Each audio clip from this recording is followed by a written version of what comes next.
Então vamos lá, pessoal. É, Vocês estão lembrados, né, que na próxima semana, na quinta-feira, a gente vai fazer a primeira chamada da nossa AV2, né? E aí o que vai ser cobrado será só a questão dos regimes prisionais, a progressão de regime, livramento condicional, certo? Então, medida de segurança eu só vou cobrar para a V3, né? Então, a partir de medida de segurança.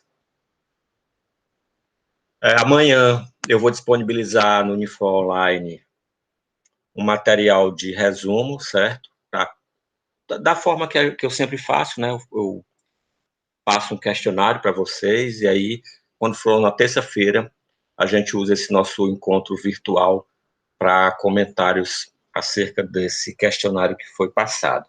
E aí isso serve de revisão para a nossa V3, que será, deixa eu abrir aqui o calendário, dia 12, né? Em primeira chamada, e em segunda chamada, dia 12 não, dia 7 em primeira chamada e dia 12 em segunda chamada. Então, 7 primeira chamada, 12 segunda chamada. Ok? Então, ficamos acertados dessa forma. Eu vou passar todas as informações ainda via o grupo de WhatsApp e pelas ferramentas de comunicação do Unifor, Torpedo.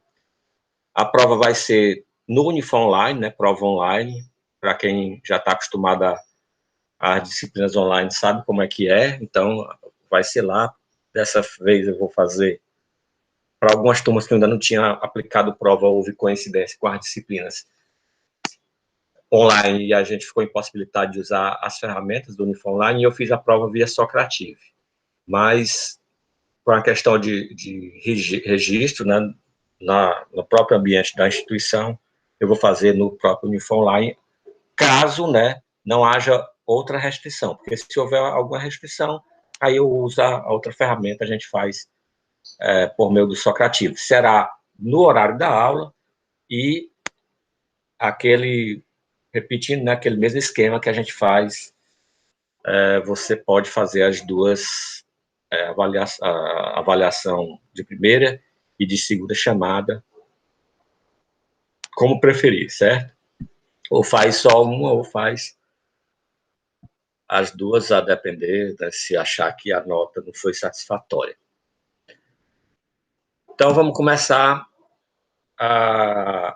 o nosso assunto, né? A gente hoje encerra o tema medida de segurança, a gente vai, assim que talvez a aula seja até um pouco mais curta por conta disso, porque falta pouca coisa a ser tratada. Só vamos fazer apenas um retrospecto do que a gente viu no nosso último encontro. Então, a gente começou a nossa aula da terça-feira falando dos princípios, né, que norteiam as medidas de segurança.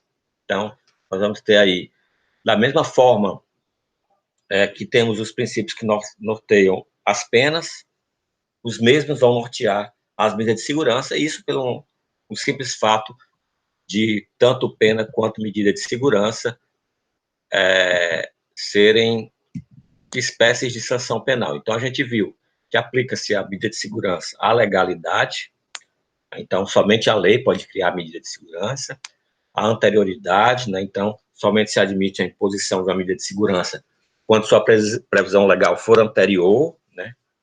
A prática da infração penal, a jurisdicionalidade, ou seja, a medida de segurança apenas pode ser aplicada pelo Poder Judiciário, e aí vem, como consequência desse princípio, outros princípios que se aplicam também às demais sanções penais, como o devido processo legal, a ampla defesa, contraditório, né?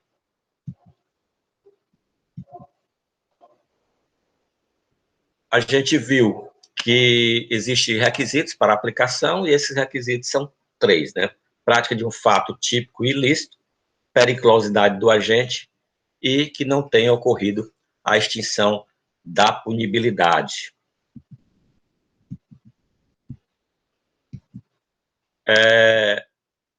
Pessoal, só um minuto que o negócio... Pronto. Quanto à medida de segurança, com a exigência da periculosidade, a gente viu o conceito, né, de periculosidade. Então, periculosidade seria um prognóstico, né, uma probabilidade, né, de que aquela pessoa venha a praticar o delito novamente. E viu que tem duas espécies, né? Tem a medida de segurança chamada detentiva, que é a internação em hospital de tratamento e custódia, ou outro estabelecimento adequado, né? Então, só não pode ser, e aí há uma vedação, de que a pessoa que está cumprindo medida de segurança cumpra essa medida em cadeia pública, penitenciária, né? Tem que ser um estabelecimento adequado à finalidade da medida de segurança, né? Que é aquela prevenção especial com caráter curativo. Viu ainda alguns dispositivos do Código Penal, né? Viu o artigo 97, viu o artigo 98, viu o artigo 99, e a segunda espécie de medida de segurança seria a restritiva, que seria a sujeição, né, daquela pessoa que está submetida à medida de segurança a um tratamento ambulatorial sem necessidade de internação, e ele deveria comparecer regularmente, né, para consultas e outro tipo de atendimento nesses locais em que prestam o atendimento multidisciplinar. Como, por exemplo, a gente viu na última aula aqui, a gente tem o CAPS, né? Os CAPS, né?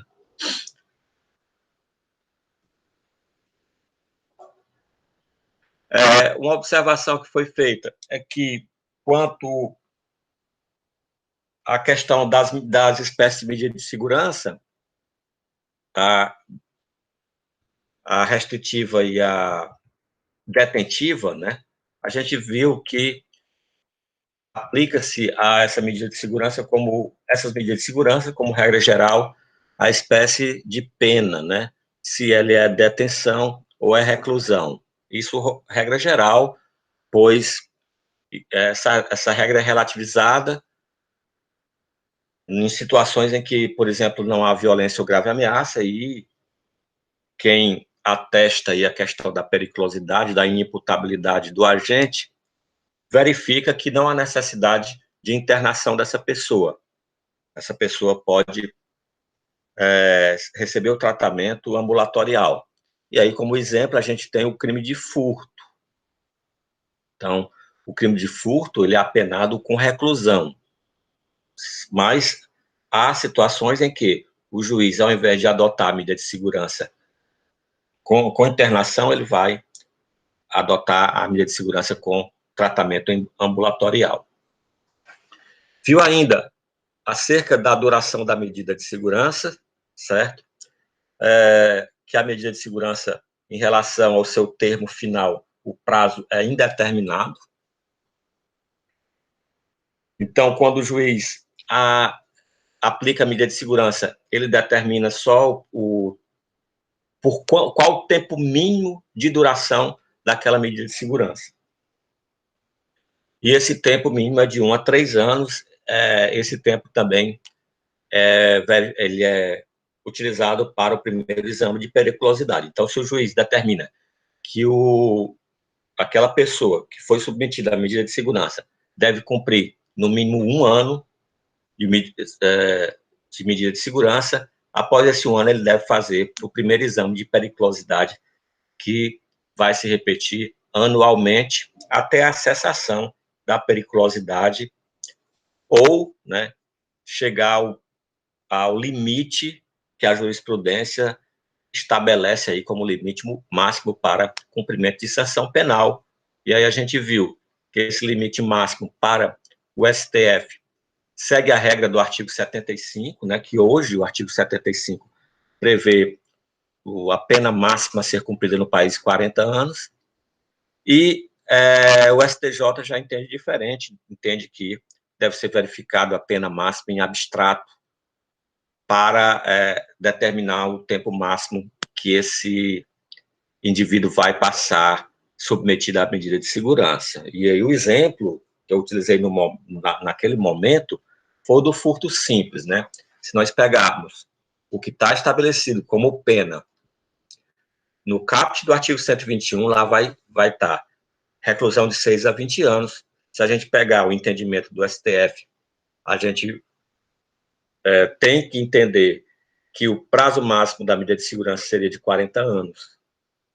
Mas, na visão do STJ, o prazo máximo seria de 20 anos. E essa diferença, ela é muito grande, né? Então, hoje é a metade, né? Então, o entendimento do STJ, o submissão à medida de segurança seria a metade do tempo do que o STF entende que deve ser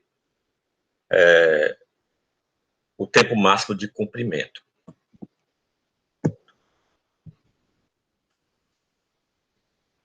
Viu ainda que após o tempo máximo de cumprimento, e aí fica a observação, né, eu acho que eu já tinha feito na aula passada, que tem por mais que eu olhe esses slides em relação ao pacote anticrime, aqui e acolá ainda fica um errinho. Então, até aí, após 30 anos, né? Então, esse após 30 anos não é mais 30 anos, agora é 40 anos, porque o pacote anticrime alterou o artigo 75 do Código Penal. Então, após esse tempo, mesmo que persista a periculosidade, não há mais nada a fazer, certo? Pela lei penal. Então, o que ocorre é que essa pessoa submetida à medida de segurança, ela é desinternada, e aí, se continua, se persiste a periculosidade, o que resta fazer é um pedido de internação compulsória, mas baseado aí no Código Civil.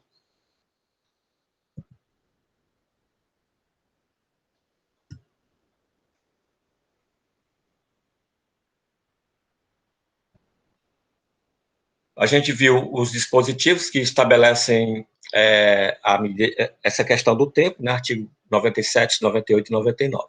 E aí parou exatamente aqui nesse slide, né, execução das medidas de segurança. Então, o procedimento é estabelecido nas medidas de segurança dos artigos 171 a 179, né? Vamos dar uma olhada aqui o que estabelece esses artigos, né?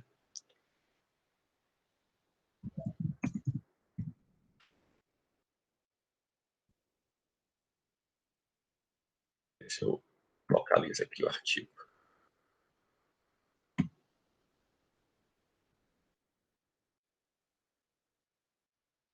Então, o artigo 171 diz que, transitada em julgado a sentença que aplicar a medida de segurança, será ordenada a expedição de guia para a execução. Em seguida, o 172 diz que ninguém será internado em hospital de custódia e tratamento psiquiátrico ou submetido a tratamento ambulatorial para cumprimento de medidas de segurança, sem a guia expedida pela autoridade judiciária. Então, faz uma remissão ao próprio artigo 171, né, que da necessidade de haver essa guia.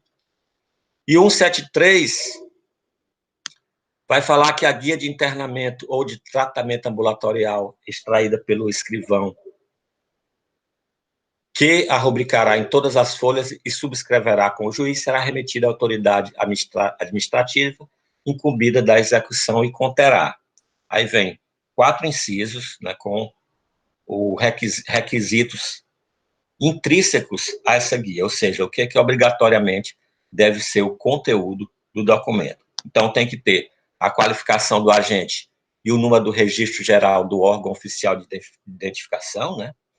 Inteiro teor da denúncia e da sentença que tiver aplicada a medida de segurança, bem como a certidão do trânsito em julgado, a data em que terminará o prazo mínimo de internação ou do tratamento ambulatorial, né, aquele de 1 a 3 anos, outras peças do processo reputadas indispensáveis ao adequado tratamento do internado. E aí, o artigo 173 ainda traz 2 parágrafos, que é a obrigatoriedade de ser dada ciência ao Ministério Público da guia de recolhimento e da sujeição do tratamento, e a necessidade dessa guia ser corrigida, né, sempre que sobrevier modificações quanto ao prazo de execução, né? Então, a gente sabe que o prazo de execução é indeterminado, mas ele pode ser interrompido pelo exame de periculosidade que atestar que houve a cessação dessa periculosidade. E o artigo 174 refere-se à aplicação, no que couber, na execução da medida de segurança, dos artigos 8º e 9º da própria LEP, né? Então, o artigo 8º vai falar do exame criminológico para obtenção dos elementos necessários para a classificação, né? Ou seja, vai tratar da classificação, e o 9º vai falar da comissão que vai fazer essa classificação. Em seguida, pessoal, nós vamos ter um capítulo, né? Na verdade, esse título da execução da medida de segurança tem isso que eu acabei de narrar para vocês, do artigo 171 ao 174. São disposições gerais, e ele tem um segundo capítulo que vai tratar só da cessação da periculosidade, que vai do artigo 175 ao artigo 179. Então, quanto à cessação da periculosidade, o artigo 175 diz que a cessação da periculosidade será averiguada no fim do prazo mínimo de duração da medida de segurança, como a gente já salientou, né? Então, se é estabelecido que o prazo mínimo é de 1 ano, a primeiro exame de periculosidade com 1 ano. Se é de 2 anos, 2 anos. Com 3 anos, que é o máximo, né, do período mínimo, então será com 3 anos esse primeiro exame. E o artigo 175, ele tem 6 incisos, que fala do que deve ser observado para essa condição de cessação de periculosidade, né? Então, logo no inciso 1º, é estabelecido que a autoridade administrativa, até um mês antes de expirar o prazo de duração mínima da medida, vai remeter ao juiz um relatório, né, que habilite a resolver sobre a revogação ou permanência da medida. Então, aí, em seguida, vem o relatório será instruído com o laudo psiquiátrico. Obviamente, a autoridade administrativa remete, mas não é o diretor do estabelecimento prisional, não é o juiz que é competente para elaborar esse laudo, né? É um laudo médico. Então, em seguida, vem, juntado aos autos do relatório, realizadas as diligências, serão ouvidos sucessivamente o Ministério Público e o curador ou defensor no prazo de 3 dias para cada um. No caso, a necessidade de curador, se a pessoa é inimputável, precisa, né, de curador. Em seguida, vai tratar exatamente da questão desse curador e do defensor, né? O inciso 4 estabelece que, se não houver o curador ou o defensor, o juiz vai nomear tanto o curador quanto o defensor, e que poderá, após receber esse relatório da autoridade administrativa, ele pode determinar novas diligências, ainda que expirado o prazo de duração mínima da medida de segurança, né? E, por fim, o inciso 6 do 175 traz que, ouvidas as partes ou realizadas as diligências, que se refere, né, o que eu acabei de falar, as novas diligências que o juiz pode determinar, o juiz vai proferir a sua decisão no prazo de 5 dias. Já o 176, pessoal, traz que, a qualquer tempo, ainda que durante o prazo mínimo de duração da medida de segurança, o juiz da execução poderá, diante de um requerimento fundamentado do Ministério Público ou do interessado, o procurador, o defensor, né, o curador, ordenar o exame para que se verifique a cessação da periculosidade. E aí, os termos são os mesmos do 175, que é o primeiro exame de periculosidade. Então, o juiz pode entender, né, a depender da manifestação desses agentes que eu acabei de citar, que esse prazo mínimo pode ser antecipado. E observação, pessoal, acerca da questão, que isso eu comentei na última aula, mas lembrem-se que quem está submetido à medida de segurança em tratamento ambulatorial, a qualquer tempo pode ser internado. Como também aquele que está internado, ele pode ser desinternado e ser submetido a tratamento ambulatorial. A diferença é que, no primeiro caso, para a internação, nós temos fundamento legal no Código Penal, lá nos artigos 96, 97, 98, 99. E, para o inverso, a desinternação para tratamento ambulatorial, nós não temos fundamento legal, isso é meramente jurisprudencial. O 177 vai falar dos exames sucessivos, né? Então, se nós temos passado o primeiro prazo, o primeiro exame, os exames sucessivos vão se dar a cada ano. Então, o 177 tem a seguinte redação: nos exames sucessivos para verificar se a cessação da periculosidade, observar-se-á, no que lhe for aplicável, o disposto no artigo anterior. O anterior é a questão do 176, ou seja, é determinado que seja feito a cada ano, mas se houver o entendimento que, antes de completado o ano do primeiro exame, pode ser feito o exame, porque percebe-se que houve um progresso, né, no tratamento de quem está internado, pode ser antecipado também.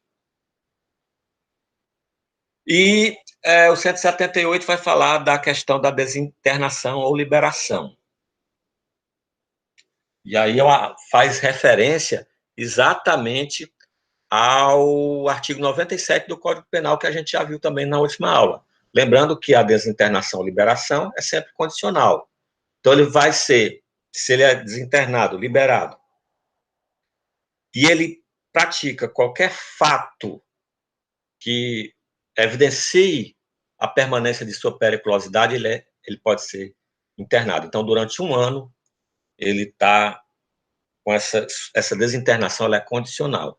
E, como eu observei no nosso último encontro, o artigo 97 do Código Penal, né, está no parágrafo 3º, trata que é fato, não é preciso ser um crime, certo? Então, basta ser um fato que demonstre a periculosidade. E o artigo 179 vai tratar também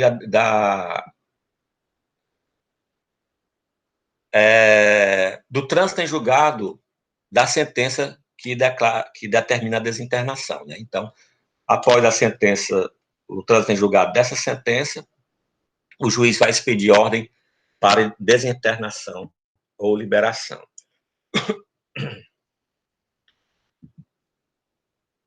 Então, aí vocês viram aí do 171 a 179, né, o procedimento da medida de segurança.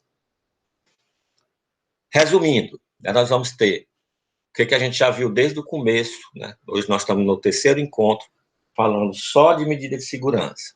Então, nós vamos ter as espécies detentiva e restritiva, né? Detentiva, internação; restritiva, tratamento ambulatorial; os requisitos: prática de fato definido em lei como crime ou contravenção; periculosidade do agente, que é aquela probabilidade, né, de reincidência, e que não tenha ocorrido extinção da punibilidade, e a prática do crime, né, do fato definido em lei como crime, também não pode estar presente nenhuma excludente, né? Dessa forma, não estaria caracterizado o crime. Quanto aos prazos, a gente viu que tem um prazo mínimo, que é de 1 a 3 anos, isso estabelecido pelo Código Penal no artigo 97, e o máximo é jurisprudencial, né? Então, o STF entende que o limite é do artigo 70 105 do Código Penal e o STJ entende que é a pena máxima e abstrata. Quanto à sentença, a gente também já viu que para os inimputáveis a sentença é absolutória. Então, é absolvido por não haver culpabilidade, mas reconhece a periculosidade e, em seguida, o juiz determina o cumprimento de medida de segurança. Para os semi-imputáveis, ela é condenatória. Então, se for semi-imputável não perigoso, seria condenatória com a pena reduzida, e se for semi-imputável constatada a periculosidade, seria a substituição por medida de segurança. Quanto assim como nós temos medida cautelar, as prisões cautelares, nós também, a partir da modificação da Lei 12.403 de 2011, nós vamos ter a previsão da medida provisória, né, de medida de segurança provisória, certo? Então, isso é uma das hipóteses do artigo 319, né, especificamente o inciso 7º do 319 do Código de Processo Penal. Lembrando a vocês, o artigo 319 é o dispositivo que tem medidas cautelares diversas da prisão. Então, lá vai ter comparecimento em juízo, utilização de monitoração eletrônica,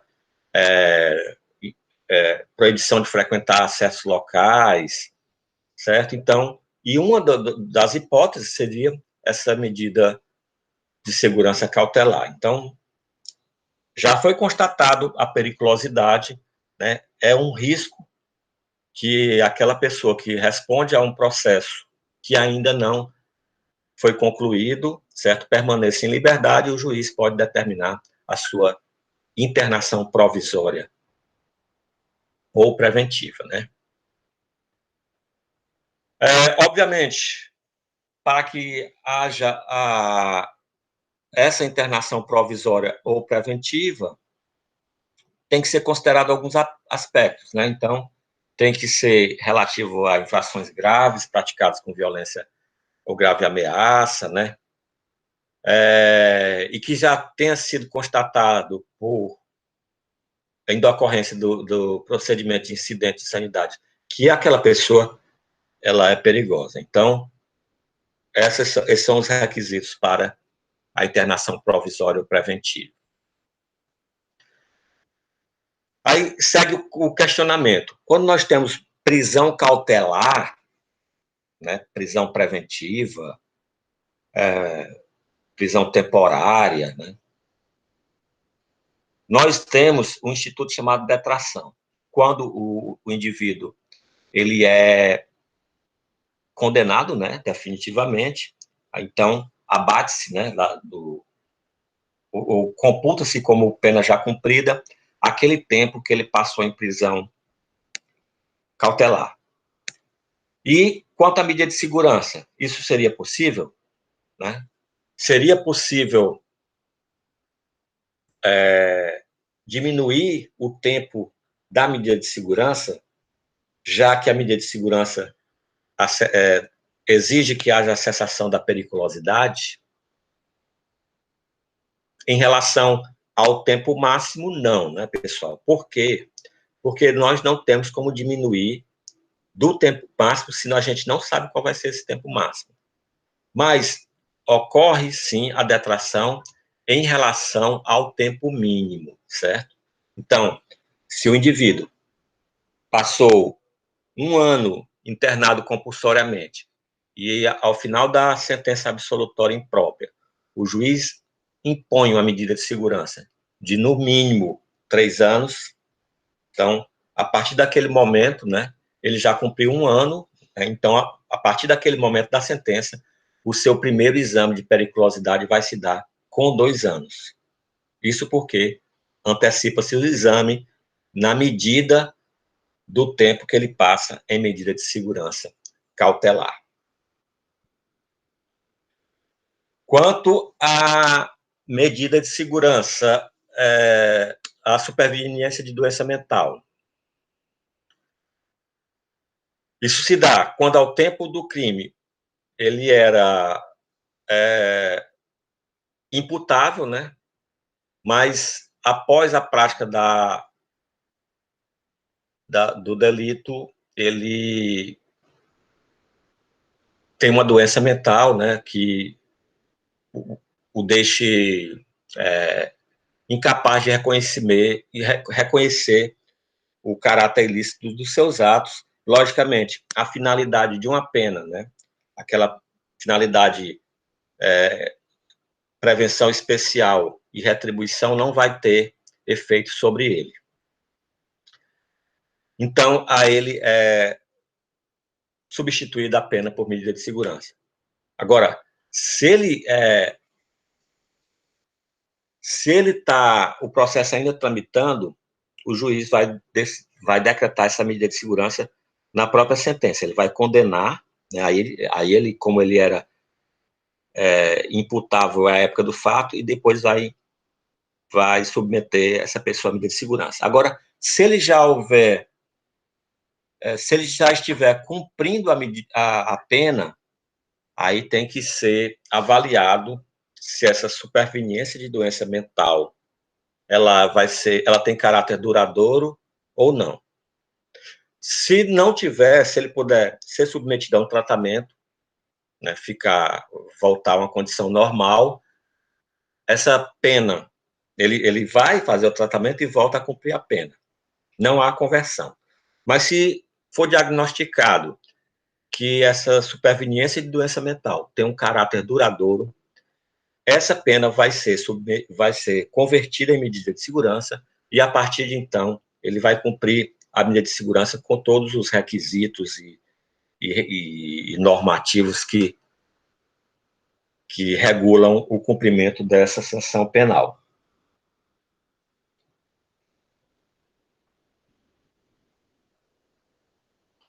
Que é exatamente o que trata aí a questão da conversão da medida de segurança. Quanto o slide está meio sobreposto, mas nós temos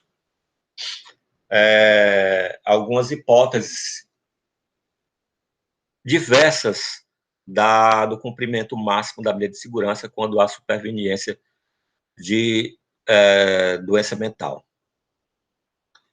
Então, nós vamos ter a mesma posição do STF, né, a aplicação do artigo 75, a mesma posição do STJ, ou seja, considera-se a pena em abstrato, mas nós vamos ter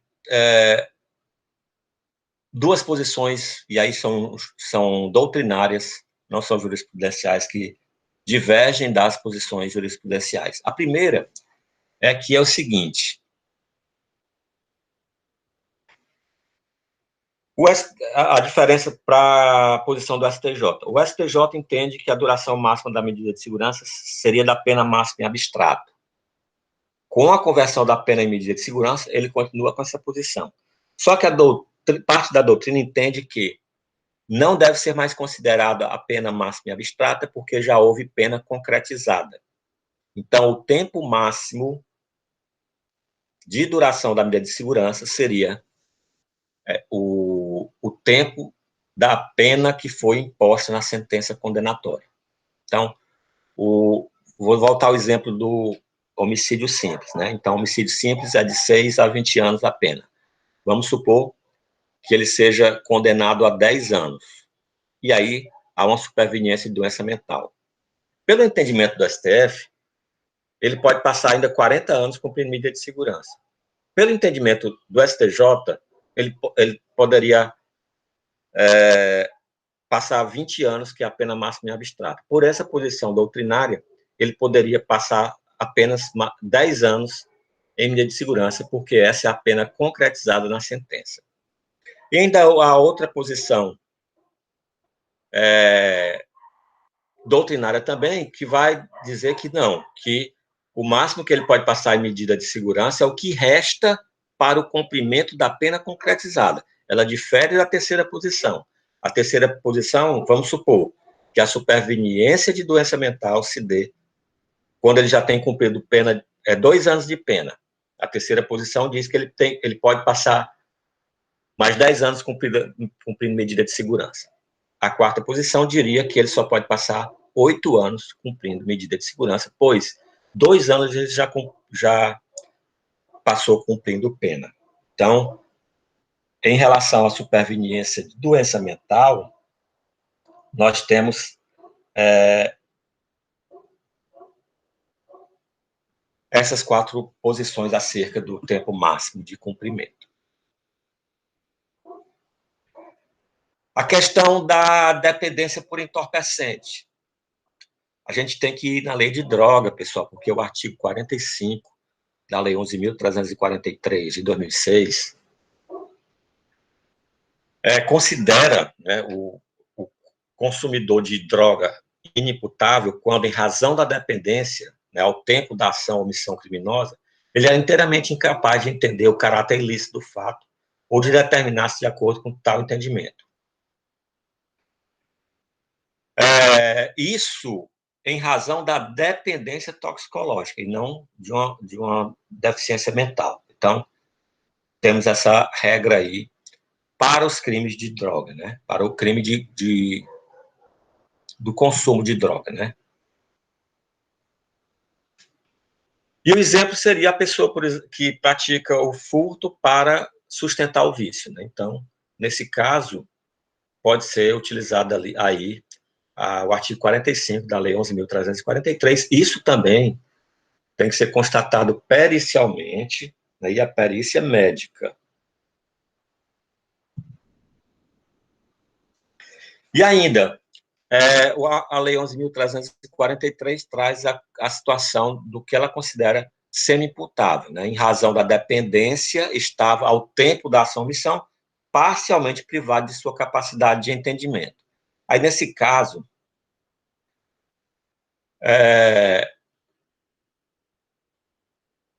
eles não são isentos de pena, né? Então, eles são condenados. É a mesma questão do semi-imputável quando não contém, não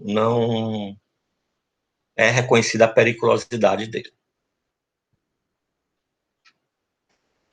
E da mesma forma também que do semi-imputável lá, vai haver uma redução de 1 a 2/3 da pena. Quanto a adolescente infrator de medida de segurança, totalmente incompatível, não se aplica medida de segurança à criança, certo? Então, de forma alguma se aplica. O exemplo aqui que eu dei, eu acho que foi no primeiro encontro, o caso Champinha, né? Então, ele praticou um crime, eu acho que quando tinha 17 anos, foi submetido à medida socioeducativa. Ao terminar a medida socioeducativa, não pode ser aplicada a medida de segurança. E aí, o que aconteceu com Champinha é aquela internação do Código Civil, certo?